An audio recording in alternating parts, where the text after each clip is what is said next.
지금 여러분들이 그 언론 보도를 보시면은 은행에 굉장히 좀 부정적인 보도들이 많이 나오고 있는 거를 볼 수가 있습니다. 그죠? 맞잖아요. 네. 그렇기 때문에 그 이 부정적 시각을 사실 은행 입장에서는 좀 해소하고 싶어 하겠죠. 그러면 이 부정적 시각이 왜 생겼는지, 그리고 지금 어떻게 진행되고 있는지, 그리고 이 부정적 시각을 어떻게 우리는 해소해야만 할 것인지, 이런 것들을 좀 생각해 볼 필요가 있습니다. 왜 그러냐?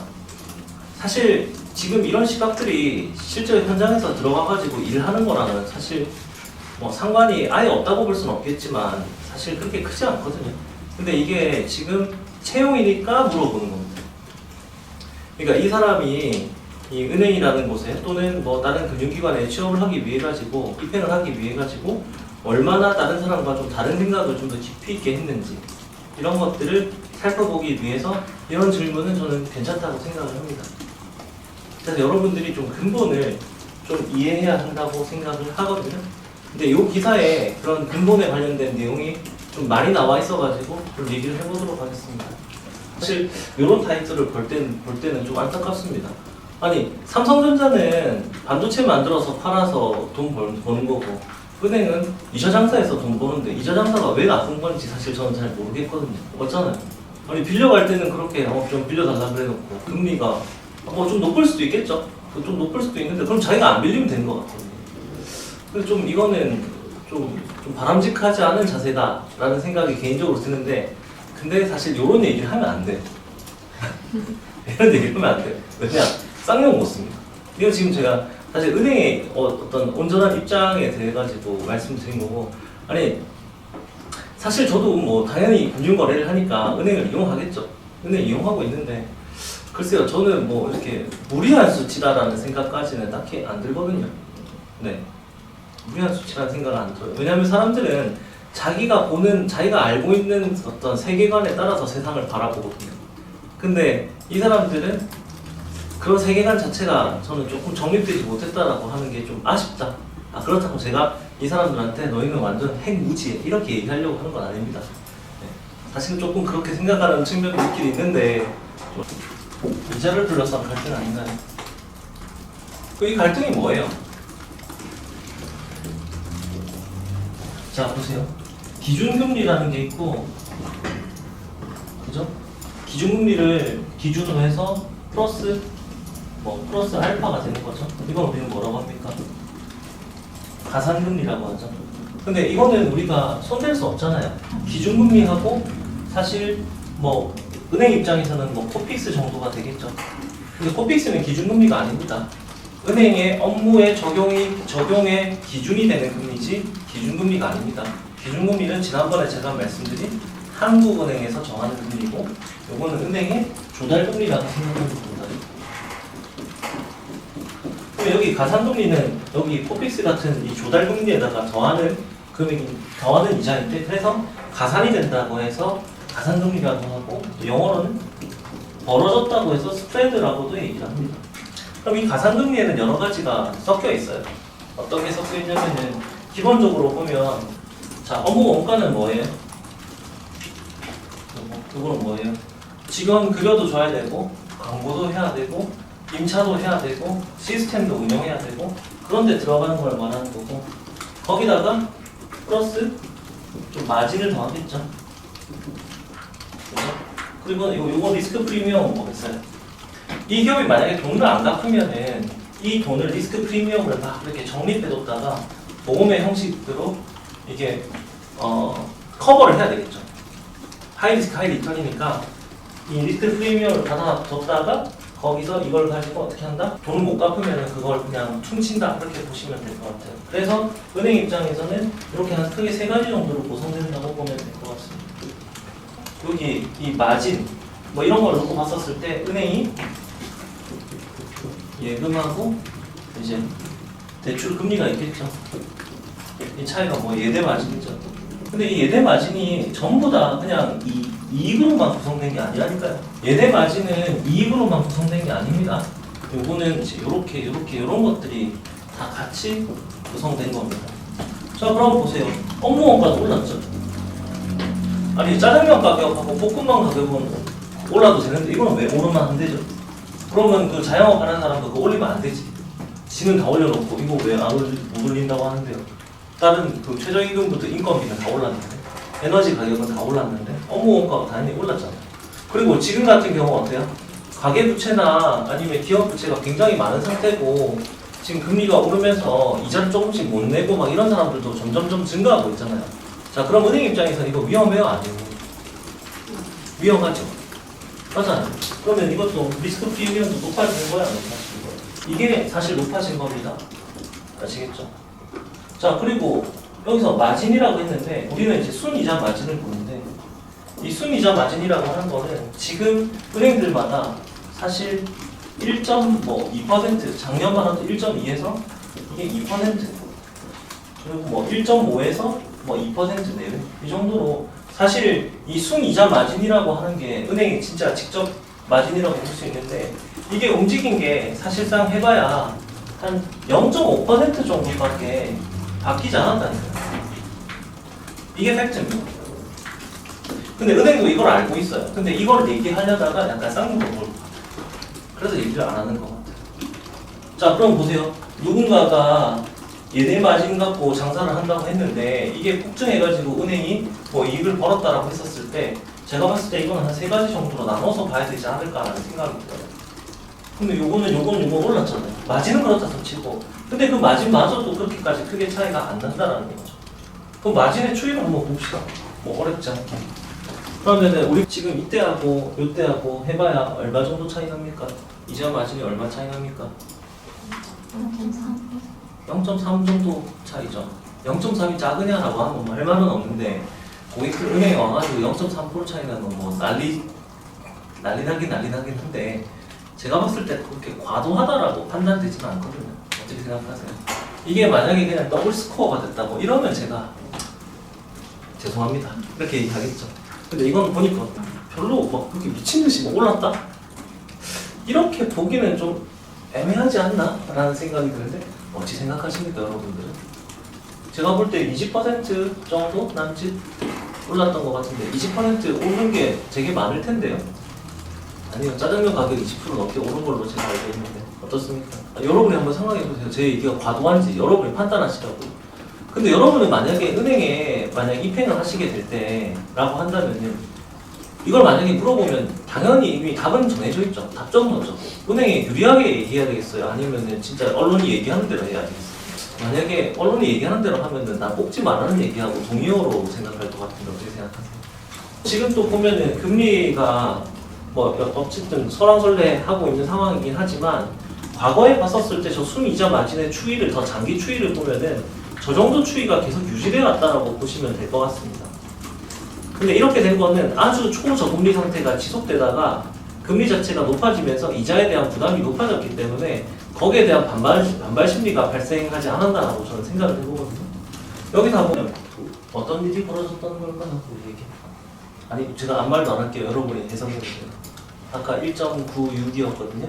1.96이었고 지금 이거 2003년, 이거 2015년 1.96이면 한 요즘이네요. 아니, 금융위기 때랑 비슷하다가 아니라 제 말은 옛날에는 더 많이 받았잖아요. 비율로만 놓고 봤을 때. 근데 이때보다는 경제가 성장하고 했으니까 뭐겠어요? 총 자산이 증가했을 거고, 총 자산에 따라서 대출 채권이 증가했을 거잖아요.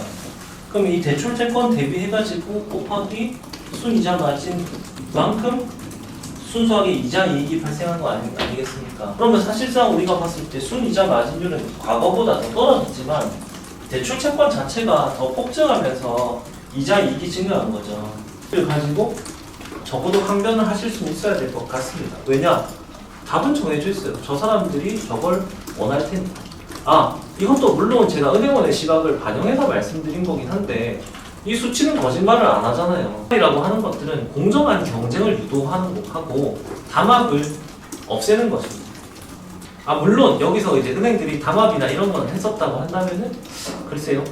네, 근데 사실 보세요. 은행이라고 하는 거의 구조상 지난번에 우리가 봤었던 그 콜금리 같은 것들에 대한 담합 이런 것들이 없었다고 한다면은 사실 은행의 구조상 업무 원가나 이런 것들이 비슷비슷하지 않겠어요? 어떻게 생각하세요?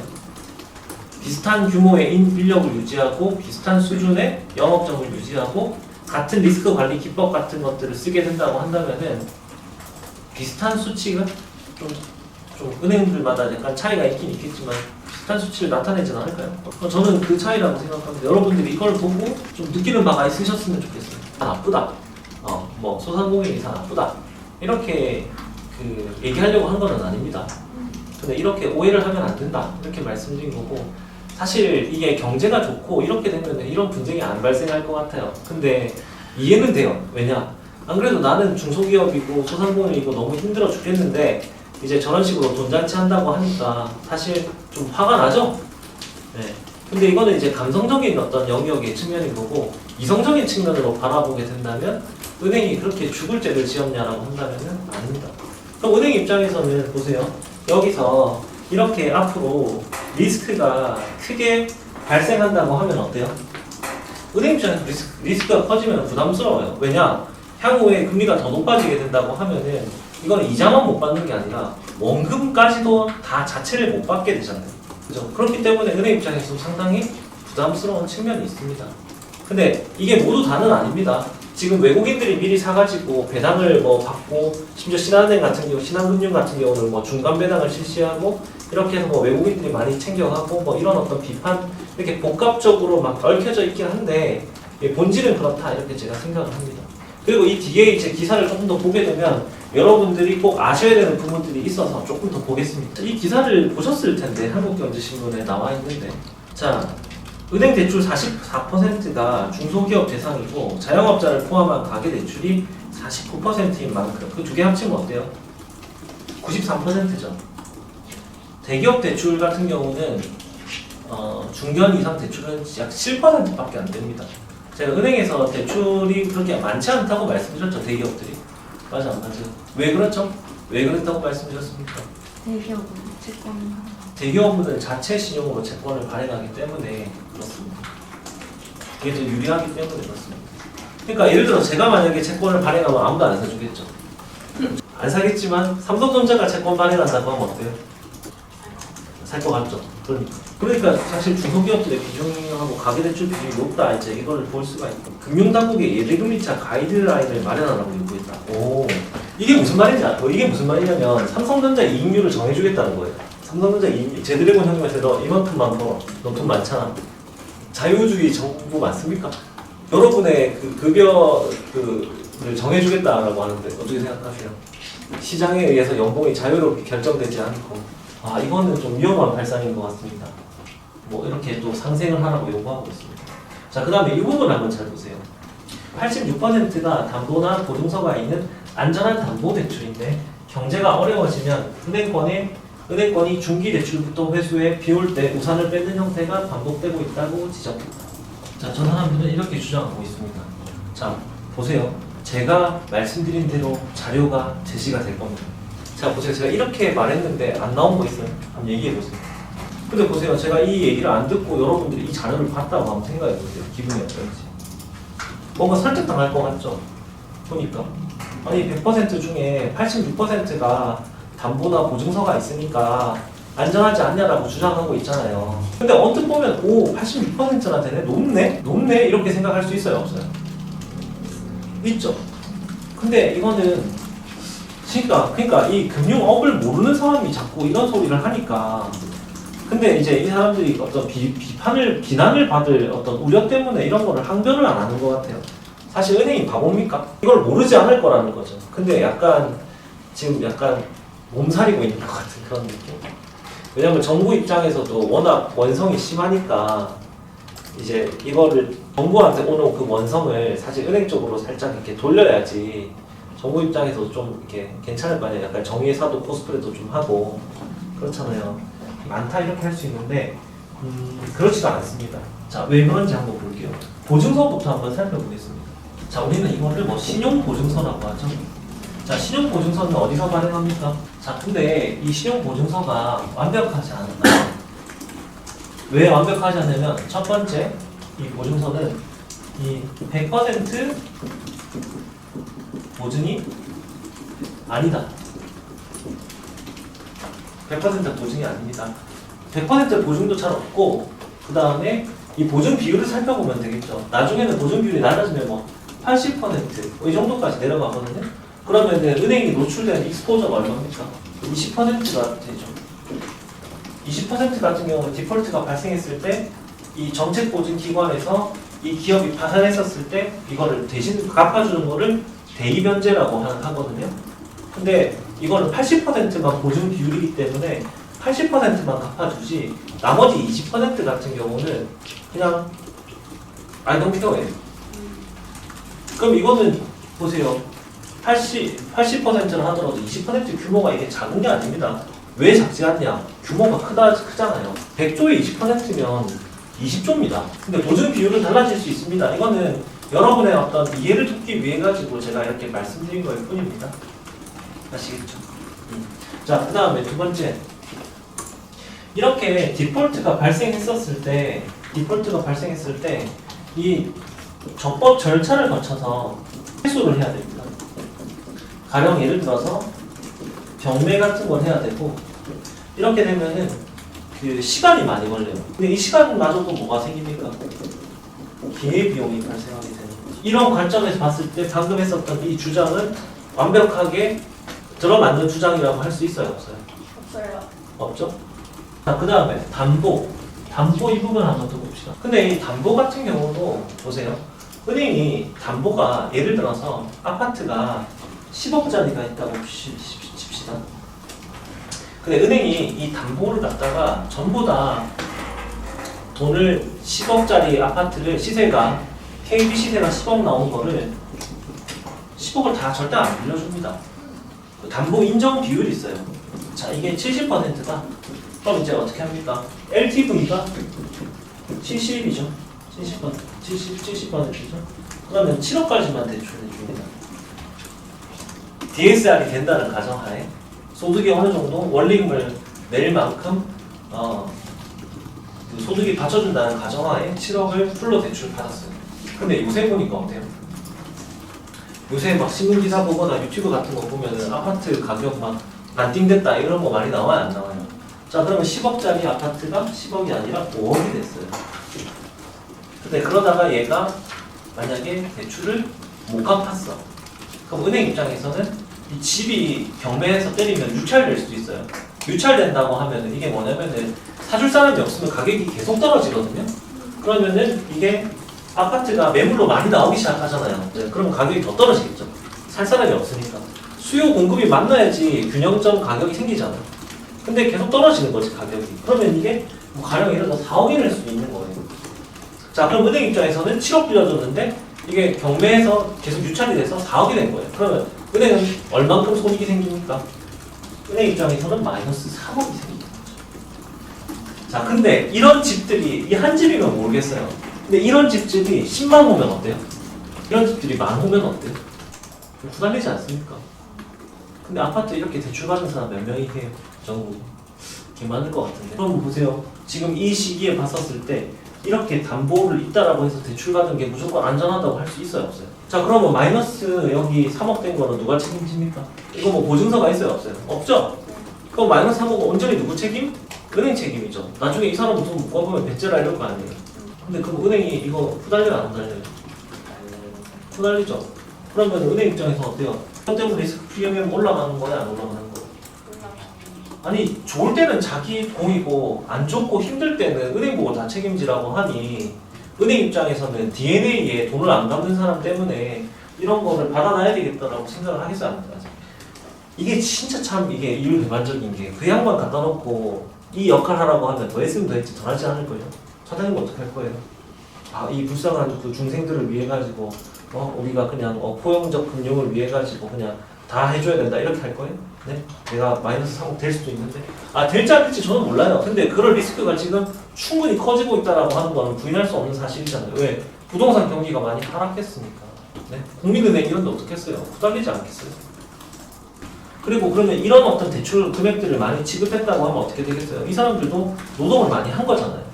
노동이라고 하는 게 무조건 가가지고 삽질하는 것만 노동이 아닙니다.